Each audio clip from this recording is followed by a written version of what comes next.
So, welcome back to another video today. I'm gonna do a little something different today.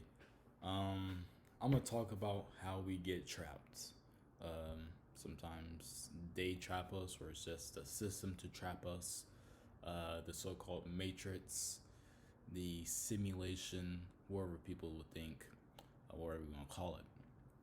But we're just gonna go through an average typical life that they want you to have, or society wants you to have, or what's been portrayed to you as the right thing to do. And we're gonna see what the correlation of all, from birth to death, what the correlation to all of these scenarios are. Okay, so we have a newborn nursery um, in the hospital. Okay, uh, and it's about six of them there. All right, we have a crib. A crib. This is where you go when you maybe not that big. When you first get back home from the hospital or whatnot, you're probably in there for what till about 3 or 4 years old, maybe. Depends. Then we got a classroom. We got the teacher up front. You got maybe 25 to 30 kids in the class now. Well, now it's online class for some kids. You have coloring books. Make sure you draw in the lines. In the coloring books. You got your church. Some people go to church, some people don't. You know.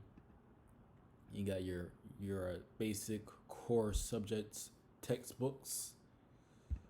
You got your high school diploma. Okay, so that's 16 years of your life right there, or 18 years of your life. Then you got money. You got the office job. Some people get office jobs, some people get outdoors jobs, but office jobs tend to have the better pay, and that's what they like to push to you. Then you got a brand new home. Some people get a brand new home. Some people stay at the parents' house. Some people go to an apartment. You got TVs. A lot of people like to watch TV. Me personally, I'm not even a fan of TV much. You got your cell phones. Pretty much everyone in America, for sure, almost, if you're over age like 16, 15, have a telephone. Kids like at 5, 6 years old have telephones.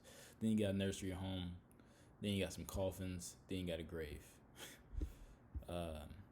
Graveyard. So this is called traps. This is how they this is how they trap us. Notice how from the start of your life they put you in a box. 1, 2, 3, 4. Box. I mean, from the start they put you in a box. Then they put you in a slighter bigger box, feeling good. And then you go to a bigger box. Then you're in class, you do all your work on small little boxes, and the teacher grades you on the boxes, and you better not color outside the lines. Don't color outside the lines. Inside the lines, that's what they have the lines for.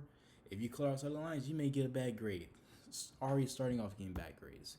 Then you go to a big box every Sunday. Then you read in the Bible, just another small little box. Then you go back to school on Monday, reading more boxes. Sometimes these boxes, they benefit sometimes they don't. Then after all that work of the 16, like the 12 years of school, you get a nice little piece of paper, a small little box. Then 4 years later, you may go get another one. Or you start chasing these little small rectangular boxes. You need to get the money. I need to make as much money as I can. Okay, just little small boxes, and this is a big one that controls a lot of people. That controls cash rolls, everything around me. Cream, dollar bill, y'all. So this could, for one, it's not paper. It's not paper at all. It's straight cotton and linen with ink on it. Okay, so when people say I want to get that paper, Go get you another degree or something, cause that's some paper. This is cotton and linen. It's special with some ink on it and with a little strip so they can track everywhere every place that dollar's been. Okay, this this can cause serious problems because people will die for this, people will kill for this, people will suffer, people will give off, throw out their morals for this box, this rectangular box. Then you go get a good job, your 20s or something, and a lot of people like to go for the office job, the marketing jobs, the doctors and lawyers. You're looking for $80,000 to $100,000 a year when you're 25.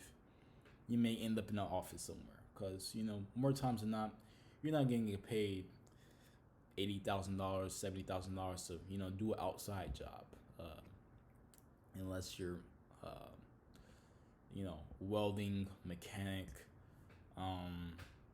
so and so. But most people, they want to go downtown, have a nice little shirt on, nice little dress on, say hi to Bob, Mary in the office, get some coffee, same thing. Then this a lot of people don't even make it to buying a house. Most people, stay in their parents' house, go get an apartment, trailer home. Those are just boxes. Then this, looks good, but at the end of the day, you got four walls trapping you in, and people don't like to go outside and eat outside or anything. So you stay inside your home, and you get controlled by this thing, your program. Back to your regular scheduled program. They're programming you how to think, how to reason,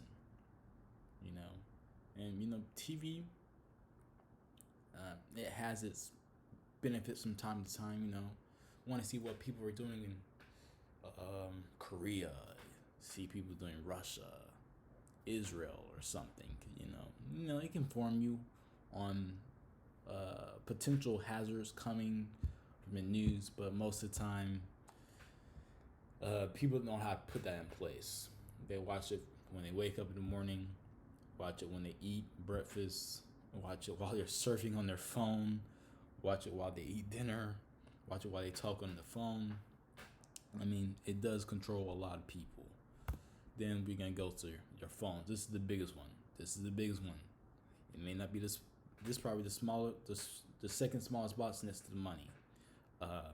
But controls. You got your Instagram, your Twitter, your Facebook, your YouTube.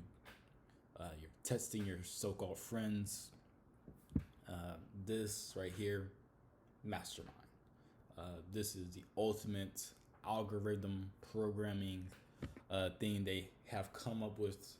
To me, thus far, it's very great technology, but it does have a big drawback. People walking down the street, bumping into people, texting while driving.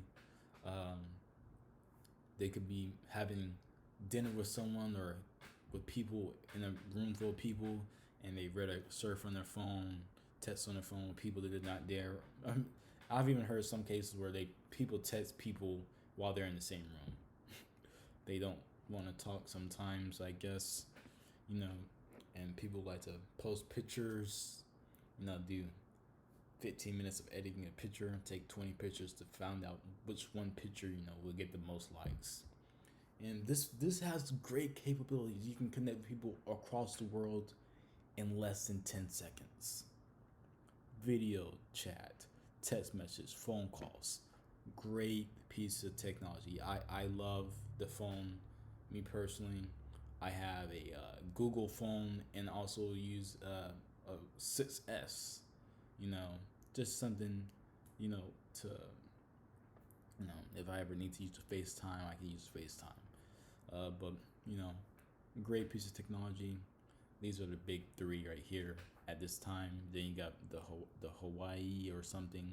But phones, you gotta know where to put them into place, because this is a big manipulator, and people and iPads as well, the tablets.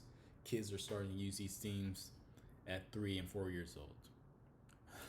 They don't know about roughing up their knees or getting jumping in mud. Some kids. Now, other kids are still, have their proper childhood of outdoors, tree climbing, and all that stuff. But then, next thing you know, you have some kids, and then those kids go around and do the last 8 things that showed, and now you're 60 years old. You let these bosses control your life. Then your kids, they're too busy with their bosses. They don't have time to take care of you, and you didn't take care of yourself properly because you were chasing those little small boxes. Chasing the lights on the phone, just holographic stuff, not meaningful. And if you ever been to a nursing home, it's very depressing, especially if if you see people with your relative, and those people don't have any relatives that cared enough to check up on them. Um, Very depressing place. It stinks sometimes there too. But sometimes they make some friends. But it's really a sad place to go. Then next thing you know, you're 70 years old, if you make it that far. 80 years old, and then you're in a coffin. Just when the bots, same type of bots, just bigger bots than you were born in. They put you in when you first birthed. Then you go to a big, massive field where they just put your bots into a bigger box confined. Then you put a little miniature box above your head. And that's how this matrix works. That's how they trap you. But boxes is how you get trapped. Sometimes boxes can be beneficial, sometimes they're not. But don't be afraid to think outside the box, like Taco Bell used to say. Think outside the bun, but think outside the box sometimes. Don't let people constrain you to these ways of society that they have projected you to go out on. Do your own thing, have fun. Yeah. So don't be like everyone else. People always want to ask kids, "What do you want to be when you grow up? What do you want to do when you grow up?"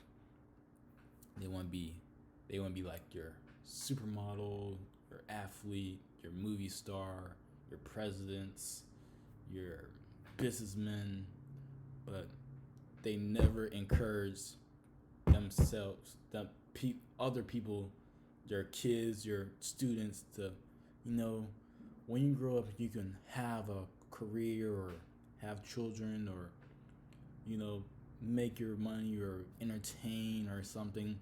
But always remember, you grow up to be a better version of yourself.